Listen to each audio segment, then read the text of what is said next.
Love Me Forever is like, what's it called? A pistache or something like that. If I ever planned this better, I really would have looked that up on the internet, make sure I said it right. But it's like a mixture of a bunch of ideas and styles that kind of go together. It's just a, well, it's just a lot of songs I really wanted to do, and it's the record that contains my most cover songs, and I think overall it's a bunch of different reflections of relationships and a lot of experimentation in sound. The first song, One Tin Soldier, a gentleman that I met on MySpace actually sent me some sounds that I looped, and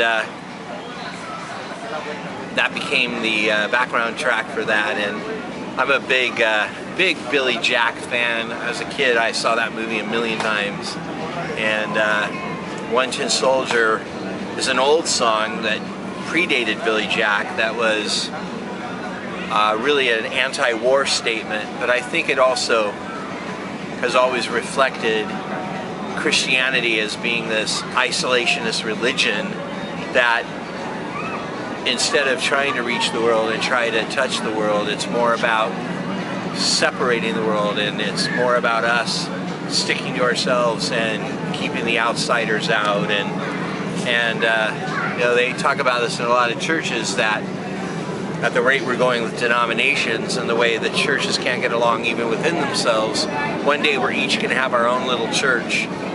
One Tin Soldier rides away. And I love how the song turned out. I think it sounds really cool. I recorded this record with Don Maloney, and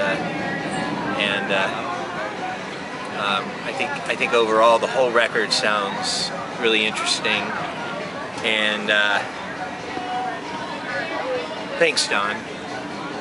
The second song on the record is Pay Attention, and I live in Phoenix, and there's a really cool local band called Graceful Degradation. Sorry. We're at the San Diego Zoo, and I'm watching so much go on behind.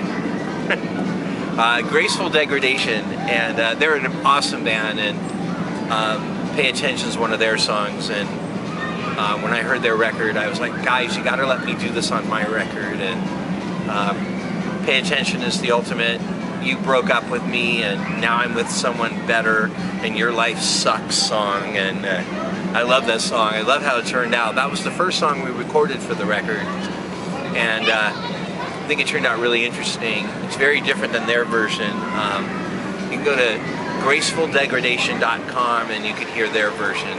I highly recommend it. They're an amazing rock band. Amazing rock band. Thanks, guys, for letting me use your crafty song. The third song is the title track, Love Me Forever, and I wrote Love Me Forever when I was in my 20s, when I was sick, when I had cancer, and about the experience of being left out of society. X, one of my favorite bands, had a song called The Unheard Music, which was about something very similar, being locked on the outside, and this was about how my relationships were all falling apart because I wasn't on all the time, and I wasn't up. You know, that my friends were like, well, you're no fun to be around. I go, yeah, well, I'm sick. You know, I can't help that. And but I was sick during the time that the AIDS epidemic was first getting all the attention it got, and I really related to the victims of AIDS, that they were also being isolated. They were being treated like they had the plague, and I remember I moved really slow, and I remember one day trying to cross the street, and I crossed on a green light, but then it started blinking. I still had the right of way, and I remember a car wanting to make a right turn, and I wasn't moving fast enough for them, and I remember them rolling down the window and people in the car cussing at me and saying, you know, you sick, disgusting faggot, you gave this to yourself, you know, get off the fucking road. And I was like, wow, I don't even have AIDS. But it was just what people thought at the time, and anyone that was male and sick, people immediately assumed, oh my gosh, they have the plague, oh my gosh, they have the plague, and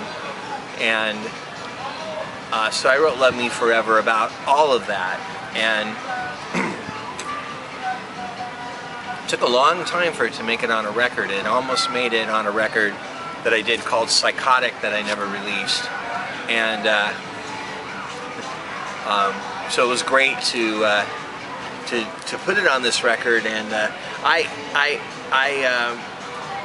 originally was calling the record something else. I can't even remember what the original title of this album was going to be. Maybe when I talk about it, it'll come back to me, like the name of the guy from MySpace. I'm drawing a complete blank. I feel terrible. But I will come back on a later recording and say this guy's name. I forgot that I was going to make reference to that today, and we've only spoken once in our life.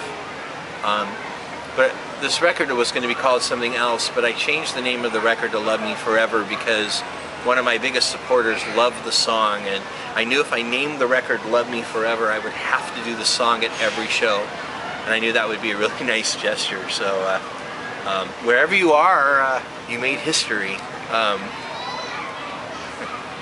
But I love the song. I love how the song sounds, and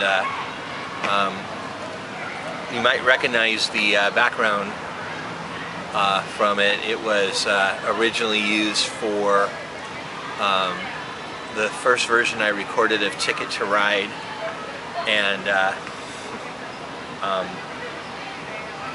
but it's got this really nice primal, aggressive, angry sound to it, and it was a loop that that Weston had made for me. It was my very first loop, and little did he know when he just did that as a joke that I would get not just one but two recordings out of it, but it would actually in the future design how I recorded my records for a couple years. And Love Me Forever, the record, closes out the trilogy of these records, Leading Horses, Burn in Hell, and Love Me Forever, of where I sample music and loop it and basically steal from all my friends.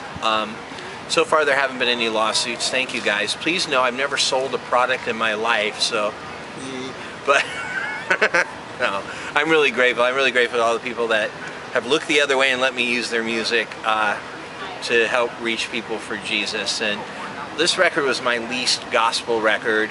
I have no regrets. I have piles of songs I've written, piles of songs that I love.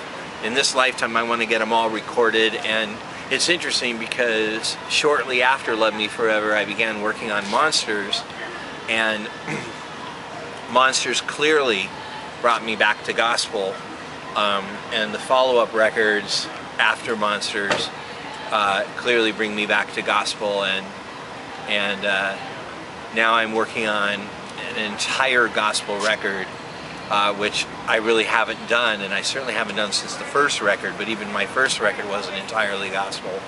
So to all the naysayers that heard Love Me Forever and judged me because I didn't put out a gospel record that year, bite me. I love the record.